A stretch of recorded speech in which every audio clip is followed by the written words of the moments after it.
బాలకృష్ణ ప్రధాన పాత్రలో బాబీ దర్శకత్వంలో రూపొందుతున్న తాజా చిత్రం డాకు మహారాజ్. ఈ చిత్రాన్ని సితారా ఎంటర్టైన్మెంట్స్ మరియు ఫార్చ్యూన్ 4 సినిమాస్ బ్యానర్స్ పై సూర్యదేవర నాగవంశి మరియు సాయి సౌజన్య నిర్మిస్తున్నారు. మాస్ యాక్షన్ ఎంటర్టైనర్ గా రూపొందిన ఈ సినిమా సంక్రాంతి కానుకగా జనవరి 12వ తేదీన ప్రేక్షకులను అలరించేందుకు సిద్ధమవుతుంది. చిత్రీకరణ ఇప్పటికే పూర్తవగా పోస్ట్ ప్రొడక్షన్ పనులు వేగంగా కొనసాగుతున్నాయని చిత్ర యూనిట్ వెల్లడించింది.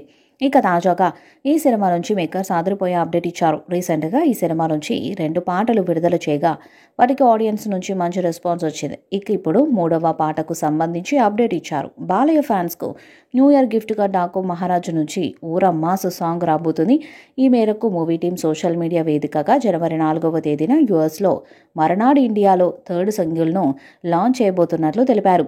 అంటే ఇండియాలో 5వ తేదీన ఈ పాట విడుదల కానుంది. ఇదొక మాస్ బ్లాస్ట్ సాంగ్ అని, ఈ సాంగ్తో దబిడి దిబిడే అంటూ పోస్టర్ వదిలారు. ఈ పోస్టర్లో బాలయ్యతో పక్కనే బాలీవుడ్ బ్యూటీ ఉర్వశి రౌటేలా మాస్ స్టెప్పులు వేస్తూ కనిపించింది. ఈ ఒక్క పోస్టర్తో పాటపై అంచనాలు పెరిగిపోయాయి.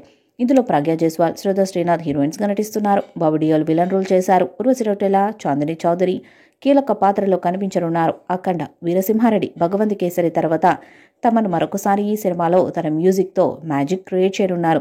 డాకు మహారాజ్ చిత్రం ఈ సంక్రాంతి కానుకగా జనవరి 12వ తేదీన విడుదలయ్యేందుకు సిద్ధంగా ఉంది. ఈ చిత్రంపై అటు అభిమానుల్లోనూ ఇటు ప్రేక్షకుల్లోనూ అంచనాలు మామూలు రేంజ్లో లేవు.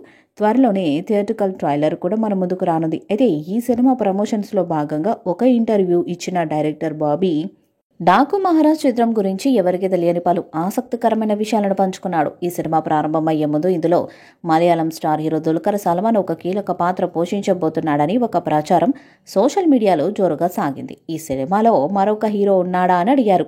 దీనికి బాబీ సమాధానం చెప్తూ, ఇందులో దుల్కర్ సల్మాన్ అని ఒక ప్రముఖ పాత్ర కోసం తీసుకుందాం అనుకున్నాను, కానీ కథలో ఆయన పాత్రకి డిమాండ్ లేదు.